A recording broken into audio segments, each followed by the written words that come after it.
Hey guys, welcome back to my channel.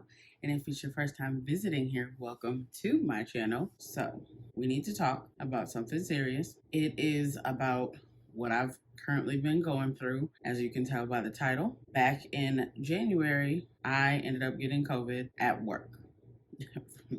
Working in retail, it's definitely a thing. So, recently, not even recently now, it's been probably about a good month and a half now, or maybe almost 2 months. I've been going through what is called Telogen Effluvium. Okay, had to pause real quick simply because you're going to hear me alternate between pronouncing the word telogen and telogen, because in the cosmetology school I was taught that it was pronounced telogen, but doing the research and stuff, a lot of dermatologists and stuff were saying telogen. So sorry for the mix up if you hear me going back and forth, because I started to get confused at what I was even pronouncing, but I did look it up and it's saying that it is pronounced telogen. So before I get into that, let me start with how the hair works when it grows. So there are 3 phases to the hair cycle, one being the anagen phase, which is the growing phase, catagen, which is the resting phase, and then telogen, which is the shedding phase. And so telogen effluvium, by definition, is a form of temporary hair loss that usually happens after stress, a shock, or traumatic event. It causes a large number of hairs in the growing phase, which is anagen, to dramatically shift or abruptly enter into the telogen phase. With that, you can see up to 50% of your hair shed out of your head. Traumatic, yes. What I've been seeing, and essentially what caused me to be like, okay, what's going on with my hair? Why am I not liking any style I do or anything like that? The main thing is seeing that it is thinned out, obviously, because of how it's shedding. And I knew it wasn't breakage. Like, I don't really do nothing to cause my hair to break. And it's literally root to end. And so I'm like, this ain't breakage. This a whole strand of hair. With that, my curls have changed. And I know part of it is my hair is getting longer because I'm finally letting my hair just grow out, see what I can do with it, see how long I can let it get, whatever. That's also causing my hair to be weighed down because it's getting longer. Makes sense. But the curls look different because they're thinner. They're not as thick and full as they were because of how much my hair has been shedding out. And there's sometimes where I'm actually washing my hair and then even going in and deep conditioning and, detangling like you would go through a regular wash day. And I'm like, yo, this amount of hair shed is not normal, never normal for what I'm used to. So I essentially was just like, I gotta figure something out, because more and more I'm just like, I wasn't trying to do anything to my hair. I wasn't trying to do too much to it, because I'm like, I need to figure out exactly what is happening. So that's what caused me to dig into all of this. And I've had clients that have complained about it, going through these same things. And I have friends that have clients that say that their clients are complaining about the same thing. People at my job, stylists coming in to buy stuff, to service their salons and their clients, have clients that are saying the exact same thing. What I've been digging into is that the first thing is the stress. Me getting COVID caused my body to go through physical stress. And so that's what caused me or my hair to shift into telogen effluvium. But doing more research, they said that this is something that's just caused, like I was saying before, by stress or a traumatic event. You don't have to get COVID to go through this. And it makes sense, because even if you haven't had COVID, the last 2-3 years have been super stressful for everybody. So it makes a whole lot of sense that almost everybody that has complained about it has been more recent. And it's like, yeah, if you get COVID, it'll probably happen. But even if you don't get COVID, there's still a good chance that you're going to experience this because of how stressful life is right now. So when I dug a little deeper, they were saying that, like I mentioned before, you can lose up to 50% of your hair. Like, you would see that shed out, which the last time I washed my hair was just like super traumatic. I think the main thing is that it starts like 2 to 3, maybe even 4 months after the stressful event happens. So initially you don't even link the two without, going through this phase of like, okay, what happened? What is happening to my hair? And then you're like, oh my God, that was super stressful. Like whatever it is was super stressful, but it doesn't start to phase you until 3 or 4 months after the traumatic event has happened. The other thing is that it can shift up to 70% of your hair strands into the telogen phase, which obviously causes super traumatic hair loss when you see all that hair shedding out. And then another thing that they were saying was that it can last for up to 6 to 9 months. So you're just seeing dramatic amounts of hair come out of your hair for 6 to 9 months. Again, very very traumatic. But what they were saying was that more times than not, it's a temporary case. It's not like, something that would turn into like alopecia or anything like that where it becomes permanent unless there's like an underlying condition or it's genetic or something like that. Telogen effluvium, more times than not, is a temporary condition that after the 6 to 9 months that you could possibly go through it, your hair will start to grow back and you'll see it go and shift back into its normal phases of hair growth. And I even looked at one video. I'll link all the videos and everything that I tried to look up in the description box below. But they said typically after the 5th or 6th month, you can start to see some of your hair grow back and you'll stop seeing it shed as much and stuff like that. So it's just a matter of going through the process and trying to see what that looks like. So, all that being said, I had to do the research to really dig into what was going on so that I could get into what I'm doing to love my hair again. And this was another thing too that was associated with what is going on, which I feel like I kind of experienced it, but not as much. But there was, I'll probably just I have it spelled out at the bottom. I'm gonna try and say it, but don't kill me in the comments if I say this wrong. So there's a term for what can happen with this as well that causes scalp discomfort and pain to the touch, and it's called trichodemia. I think I said that right. Don't hold me to it. Sometimes I feel like my scalp is more sensitive than normal as well. And I mean, all this can be caused with what is going on with everything that happens when you get to the point where your hair is going through this condition. Essentially, what I've gathered is that having COVID isn't required to kick your hair into telogen effluvium, but it can definitely be what causes it because your body's just going through a physical amount of stress. The hair will come from all over the scalp. It's not where you're going to see a bald spot in just like one specific area where all that hair just keeps coming out. It thins out from all over from what they've seen in research. I think the main thing was after doing all this research is seeing, okay, what I need to do to prevent it and even telling other people what you can do to kind of prevent it, not necessarily prevent it, but slow it or not add to the problem until your hair kicks back into its regular growing phases. So the first things that I initially started doing before I even really dug into it was not manipulating my hair as much. So doing super low manipulation styles, not really messing with it at all. So I'll, have my full wash day once a week,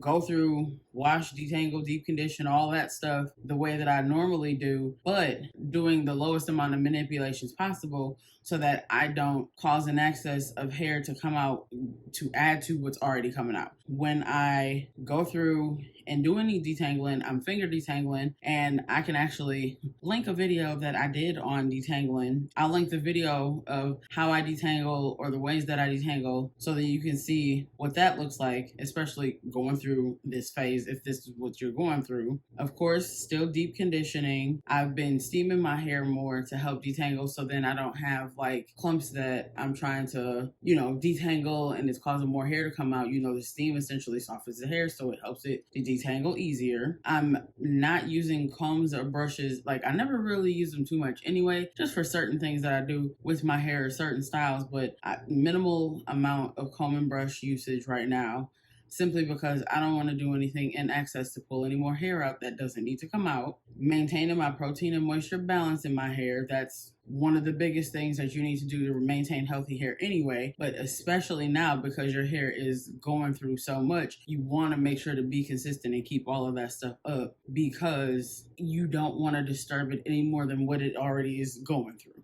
I'm not doing heat styles, which I barely do them anyway. Like, here and there I'll do some, which I linked the one that I did before I really figured out what was going on. The last heat style I did, and I guess I shouldn't have did it.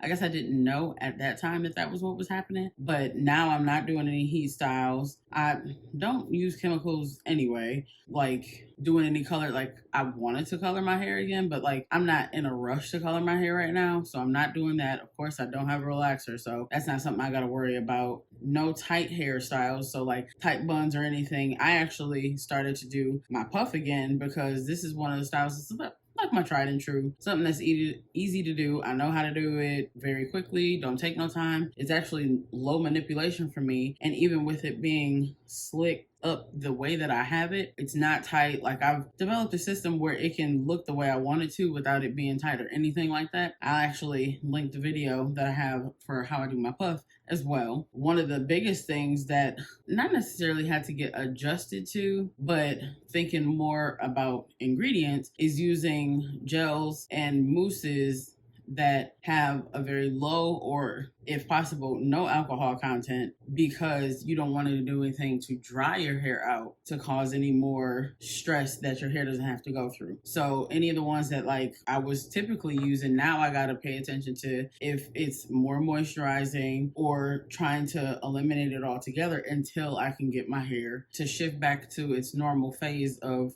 growth and all that stuff. So the main thing I've been looking into is using like cream gels, mousses, which I have a video on the last mousse that I just did a product review on. I actually really like that one because it seems like it's way more moisturizing for my hair, especially right now. That's actually what I have in my hair to have it still be defined and stuff like that. And then, I mean, essentially leaving it alone for the week. I make sure I tie it up, keep it in my satin bonnet so that even in the morning, if I take my bonnet and stuff off, hop in the shower, get ready for work, all that stuff, there's not too much that needs to be done to my hair because I've got it in this style that I ain't got to do too much to until I got to go wash my hair next week. So that's pretty much the biggest things that I knew going into this, what I needed to do to make this process seem as not as stressful as it very well is. And then some of the things that I was doing research on that dermatologists have said was like getting better quality of sleep, which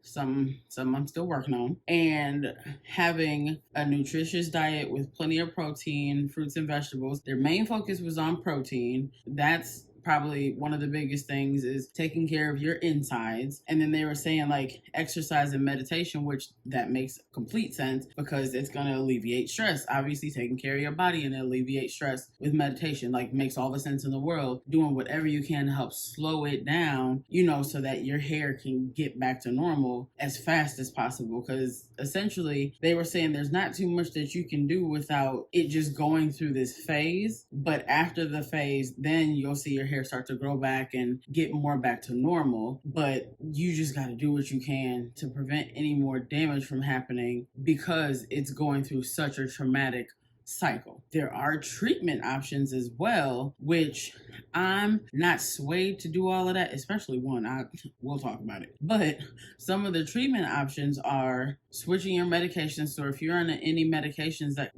do stuff to your hair, like, causing a little bit of shedding or anything like that, they were saying switching that out until it gets out of that phase, or whatever you can do to use something that doesn't have side effects where it has anything to do with your hair. But you got to consult your doctor with that, making sure you're doing the right thing. And that's what I said, I'm not swayed to do any of these options as much because they were saying for the most part, it's just got to go through this phase. So switching medications, like they said it's an option, but I'm like, I don't think that'd be something that I'd be ready to do if that was something that I had to do. The next one was supplements, which this one was kind of like, okay, that makes sense. So the main things they were saying was like, even with making sure you have nutrition in your diet, they were saying eating fish for vitamin D, so then you could take like a vitamin D supplement possibly, and then eating eggs for biotin, which everybody in the hair community in general knows about biotin. And it's always always up in the air now about if it actually helps with hair growth or not or something like that. But there are biotin supplements, so that could be an option as well, which like vitamin D supplements